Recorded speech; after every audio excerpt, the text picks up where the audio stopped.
ધોરાજીમાં સ્થાનિક સ્વરાજ્યની ચૂંટણીને લઈને ભાજપે કમર કસી છે। નગરપાલિકાની ચૂંટણી લડતા ઉમેદવારોના ચૂંટણી પ્રચારમાં કેબિનેટ મંત્રી રાઘવજી પટેલ મેદાનમાં ઉતર્યા છે, જેમાં તેણે સભા સંબોધી અને ભાજપ સરકાર હંમેશા ખેડૂતો સાથે રહી હોવાના દાવા કર્યા હતા। આજે ધોરાજી નગરપાલિકાની સામાન્ય ચૂંટણીમાં ભારતીય જનતા પાર્ટીના ચૂંટણી પ્રચાર અર્થે અમે આજે અહીંયા વોર્ડ નંબર 5 માં સભાને સંબોધવા માટે આવ્યા છીએ। ત્યારે ધોરાજી શહેરનો માહોલ અમે જોયો, જાણ્યો અને અમને ખૂબ આનંદ છે કે આ વખતે ધોરાજી નગરપાલિકામાં ભારતીય જનતા પાર્ટીને સ્પષ્ટ બહુમતી મળે એવો લોકોનો મિજાજ અને ઉત્સાહ પ્રવર્તે છે। ખાસ કરીને હાલ ટૂંક સમયની અંદરમાં જ ઘઉંનો પાક તૈયાર થઈ જશે।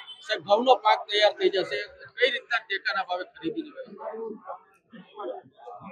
સરકાર જરૂર પડે ત્યારે તરત જ જ્યારે બજારના ભાવ ટેકાના ભાવ કરતા નીચા જાય અને ખેડૂતોને આર્થિક નુકસાન સહન કરવું ન પડે એટલા માટે તુરત જ ઘઉંના કે બીજી કોઈ પણ વસ્તુઓના ટેકાના ભાવે ખરીદીનું કામ શરૂ કરી દે છે।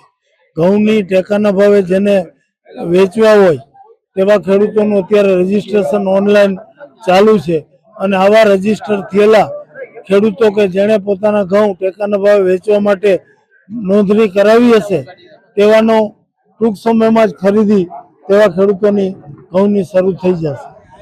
ખેડૂતો દ્વારા ડીએપી ખાતરમાં જે કાંકરા નીકળે એના વિશે શું કહેશો? હકીકત આ વાત ખોટી છે। મને પણ ટીવી માધ્યમથી જાણવા મળ્યું છે, મેં મારા અધિકારીઓને તપાસ કરી કે એ એક કેમિકલનો ગઠ્ઠો અંદર જામી ગયો તો એ ટોટલ ખાતર જ હતું, એટલે એમાં ખેડૂત પોતે પણ કબૂલાત કરી છે એવું મને મારા અધિકારીઓ જણાવ્યું। એટલે આ વાતમાં કોઈ તથ્ય નથી કે ખાતરમાં કોઈ પથ્થર નીકળ્યા હોય, એ વાત સદંતર ખોટી છે।